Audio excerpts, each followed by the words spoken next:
Korupsi. Lagi-lagi kita dihadapkan dengan banyaknya kasus korupsi. Ibarat penyakit kanker yang terus menggerogoti tubuh inangnya. Begitu pula dengan korupsi. Kita semua tahu apa yang terjadi pada tubuh yang terus digerogoti oleh penyakit kanker. Ya, dia akan mati.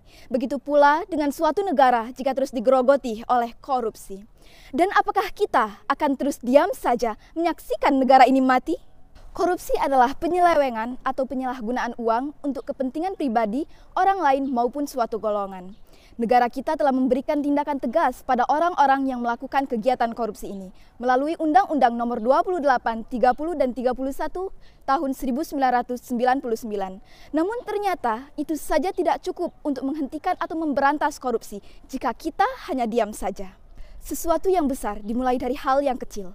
Begitu pula dengan korupsi. Selama ini kita hanya mengetahui kasus korupsi yang besar-besar saja. Namun ternyata hal yang kita anggap sepele dan sering kita lakukan sekalipun adalah contoh dari perilaku korupsi.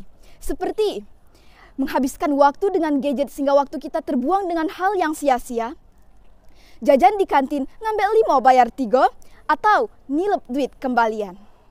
Korupsi bisa terjadi ketika nilai-nilai anti korupsi tidak ditanamkan dengan kuat di dalam diri. Sehingga tak jarang jika kita menemukan banyak tindakan korupsi di sekitar kita, bahkan di sekolah sekalipun.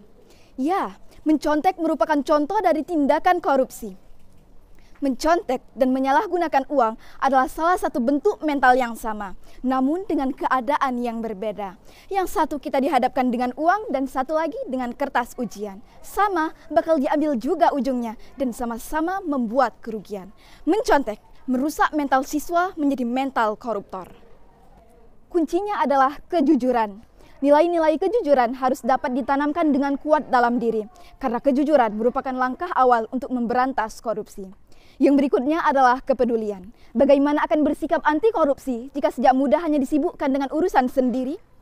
Korupsi memberikan dampak yang sangat luar biasa bagi negara kita saat ini. Kita tidak hanya dirugikan secara finansial, tetapi hilangnya kepercayaan masyarakat terhadap pejabat-pejabat negara, terkhusus pada pejabat dengan posisi yang strategis. Oleh karena itu, nilai-nilai anti korupsi harus ditanamkan dengan kuat dalam diri, terkhusus pada pelajar muda Indonesia yang saat ini duduk di bangku sekolah. Karena kita yang saat ini duduk di bangku sekolah, 10-15 tahun ke depan, kitalah yang akan menjadi pemimpin bangsa. Jika pemudanya bermental korupsi, akan jadi seperti apa negara nantinya? Ingat, korupsi bukanlah budaya bangsa ini, tapi suatu perilaku yang salah. Mewujudkan Indonesia anti korupsi bukanlah suatu hal yang mustahil jika seluruh warga dan pemudanya bersatu untuk itu. Saya Naila Putri Akila dari Madrasah Aliyah Negeri 1 Palembang. Terima kasih.